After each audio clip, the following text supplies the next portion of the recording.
Hello everyone, welcome back to my channel. Friends, आज की इस वीडियो में हम बात करने वाले हैं बच्चे की सर की चोट के बारे में।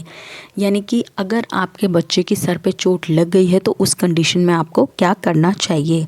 तो फ्रेंड्स, सबसे पहले हम बात करते हैं कि आपके बच्चे की सर पे अगर चोट लग गई है, बच्चा कहीं से गिर गया है, तो आप कैसे पता करें कि आपके बच्चे की सर की चोट कहीं सीवियर तो नहीं है, या फिर आप कैसे पता करें कि आपके बच्चे की सर की चोट नॉर्मल है, या फिर आपको तुरंत अभी डॉक्टर से मिलना चाहिए। तो फ्रेंड्स, सबसे पहले तो आप ये देखें कि आपके बच्चे की सर पे चोट लगी है, तो अगर उसको उल्टी हो रही है तो उस कंडीशन में भी आपको डॉक्टर से कंसल्ट करना चाहिए, क्योंकि हो सकता है बच्चे को अंदरूनी सर में कहीं चोट लगी हो। इसके अलावा अगर बच्चे की नाक से खून आ रहा हो, कान से खून आ रहा हो, या फिर मुंह से खून आ रहा हो, इस तरह की कोई कंडीशन होती है, तब भी आपको तुरंत डॉक्टर से मिलना चाहिए। इसके अलावा फ्रेंड्स, अगर आपके बच्चे को सर पे चोट लगने के बाद वो थोड़ा अनकॉन्शियस हो रहा हो, या फिर बच्चे का बिहेवियर थोड़ा चेंज हो गया हो, यानी कि बच्चा नॉर्मल बिहेव नहीं कर रहा हो, या फिर बच्चा 1-2 घंटे तक रो रहा हो, यानी कि बच्चे को चुप कराने पे भी बच्चा चुप नहीं हो रहा हो, तो इस तरह की अगर कोई भी कंडीशन आपके बच्चे के साथ होती है तो आपको इमीडिएट डॉक्टर से मिलना चाहिए और उसको घर पे क्योर करने की कोशिश नहीं करनी चाहिए, क्योंकि हो सकता है आपके बच्चे के सर में कहीं अंदरूनी चोट हो। अब हम फ्रेंड्स बात करते हैं कि नॉर्मल चोट का कैसे पता करें कि ये हमारे बच्चे के बिल्कुल नॉर्मल चोट हो। सबसे पहले तो आप ये जान लें कि 95% केसेस में बच्चे जब गिरते हैं सर के बल, तो उन्हें कोई सीरियस हेड इंजरी का चांस नहीं रहता है, यानी कि ओनली 5% बच्चे ही ऐसे होते हैं जिनको सीरियस तरह की यानी कि सीवियर इंजरी होती है। तो फ्रेंड्स, अगर आपका बच्चा बिल्कुल नॉर्मल बिहेव कर रहा हो और इसके अलावा आपने उसको चुप कराया हो, तो थोड़ी देर में वो चुप हो गया हो या फिर उस चोट को भूल गया हो, जिस तरह के हम बच्चे को, वैसे भी बच्चा रोता है तो चुप कराते हैं तो बच्चा चीज़ को भूल जाता है, उस तरह से अगर वो अपनी हेड की चोट को भूल गया हो, या फिर बच्चे के थोड़ा सा ऊंचा ऊंचा हो गया हो लेकिन उसमें ज़्यादा पेन नहीं हो, क्योंकि अगर बच्चा चुप हो गया तो इसका मतलब बच्चे के पेन नहीं है। तो फ्रेंड्स, इस तरह की कुछ एक कंडीशन है जिसमें आपका बच्चा बिल्कुल नॉर्मल बिहेव करता है, उसको किसी तरह की कोई वॉमिट या ब्लीडिंग नहीं हुई हो, तो आप समझ जाएं कि आपके बच्चे की सर की चोट बिल्कुल नॉर्मल है, जो कि अक्सर छोटे बच्चों को लग ही जाती है। तो फ्रेंड्स, अब बात आती है कि इस तरह की हमारी बच्चे को सर की चोट लग गई है तो हम उसे कैसे क्योर कर सकते हैं। तो फ्रेंड्स, अगर आपके बच्चे की सर की चोट लगी है तो आप देखेंगे कि आपका बच्चे का सर उस जगह से फूला फूला हो जाता है। तो सबसे पहले आपका बच्चा गिरा है तो आप चेक करें कि बच्चे को सर की चोट कौन सी जगह लगी है। तो आप हेड को पूरी तरह अच्छे से चेक करें, और जिस जगह आपके बच्चे के फूला फूला हो रहा हो या फिर नीला नीला हो गया हो, जिसको हम बोलते हैं कि नील पड़ गई, तो फ्रेंड्स क्या होता है, कुछ एक जो रक्त वाहिकाएँ होती हैं यानी कि रक्त कणिकाएँ होती हैं, वो उस जगह जम जाती हैं जहाँ बच्चे को चोट लगती है, तो इससे वो थोड़ा सा फूला फूला हो जाता है और कई बार उसका कलर नीला हो जाता है। तो इस कंडीशन में आपको आइस पैक का इस्तेमाल करना चाहिए।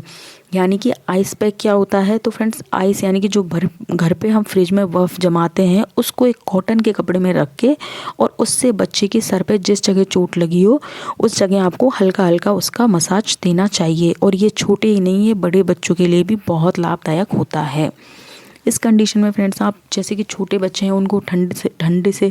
यानी कि बर्फ़ ठंडी होती है तो उसे थोड़ा अनकंफर्टेबल लगेगा, तो उसके लिए आपको थोड़ी थोड़ी देर के लिए बच्चे को करना चाहिए। और इस तरह से दिन में 2 से 3 बार आप करेंगी तो आपके बच्चे का दर्द भी कम हो जाएगा और सर की चोट भी ठीक हो जाएगी। बाकी फ्रेंड्स, इस तरह से जो नॉर्मल फूला फूला होता है ये नॉर्मली 2-3 दिन में खुद भी ठीक हो जाता है,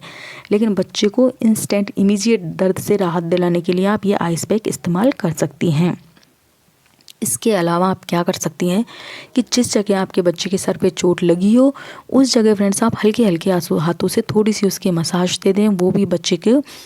दर्द को कम करता है। इसके अलावा आप हल्दी का लेप भी इस पे लगा सकती हैं, यानी कि गुनगुने पानी में आप थोड़ा सा गाढ़ा सा हल्दी का लेप लगाएं और जहाँ बच्चे का फूला फूला सा हो रहा हो वहाँ आप इसको लगा सकती हैं, इससे भी बच्चे को रिलीफ मिलता है। तो फ्रेंड्स, इस तरह से ये कुछ एक चीज़ें हैं जो करके हम बच्चे की सर की चोट को घर पे ही ठीक कर सकते हैं। अब हम बात करते हैं कि वो कौन कौन सी सावधानियां हैं जो अगर हमारा बच्चा क्रॉल करने लग गया हो तो हमें घर पे फॉलो करनी चाहिए और इस तरह की बच्चे को सीवियर इंजरी से बचाना चाहिए। तो फ्रेंड्स, इस तरह से आप कुछ एक चीज़ें हैं जो मार्केट से ख़रीद सकती हैं और कुछ एक चीज़ें हैं जो आप घर में भी फॉलो करके बच्चे को किस तरह की सीवियर इंजरी से यानी कि सर पे चोट लगने से बचा सकती हैं। सबसे पहली चीज़ तो फ्रेंड्स मार्केट में मिलती है जिसे बोलते हैं हम बेड रेल गार्ड। तो फ्रेंड्स ये रेल गार्ड आप बच्चे के बेड पे चारों तरफ लगा दें, इससे आपका बच्चा बेड से नहीं गिरेगा। इसके अलावा आप फ्रेंड्स जब भी आप अपने बच्चे को बेड पे अकेला छोड़ के जाएं तो आप उसके चारों तरफ पिलो यानी कि कुशन्स भी लगा सकती हैं। बड़े कुशन्स अगर आप बेड के चारों तरफ लगा देती हैं तब भी आपका बच्चा, छोटा बच्चा तो स्पेशली बेड से नहीं गिरेगा। इसके अलावा फ्रेंड्स मार्केट में कुछ एक चीज़ें और मिलती हैं जैसे कि बेबी प्रूफिंग प्रोडक्ट्स भी मार्केट में मिलते हैं। इनके इस्तेमाल से भी आप बच्चे को चोट लगने से बचा सकते हैं। तो फ्रेंड्स ये जो बेबी प्रूफिंग प्रोडक्ट्स होते हैं इनसे आप जैसे कि टेबल की किनारी है, सोफ़े की किनारी है या इस तरह के बेड के जो कॉर्नर्स हैं उन पे आप लगा सकती हैं, जिससे कि आपका बच्चा सीवियर चोट से यानी कि कटने से या लगने से बच सकता है। इसके अलावा फ्रेंड्स अगर आप घर में मच्छरदानी यूज़ करती हैं तो उसको भी आप बेड में अच्छे से गद्दे के नीचे वाला जो पोर्शन है उसको अच्छे से एडजस्ट कर दें, इससे भी आपका बच्चा गिरने से बच सकता है। इसके अलावा फ्रेंड्स अगर आप बच्चे को वॉकर में बिठाती हैं तो आप विशेष कर ध्यान रखें कि बच्चा कहीं उससे गिर ना जाए और आप वॉकर भी अच्छी क्वालिटी का ख़रीदें,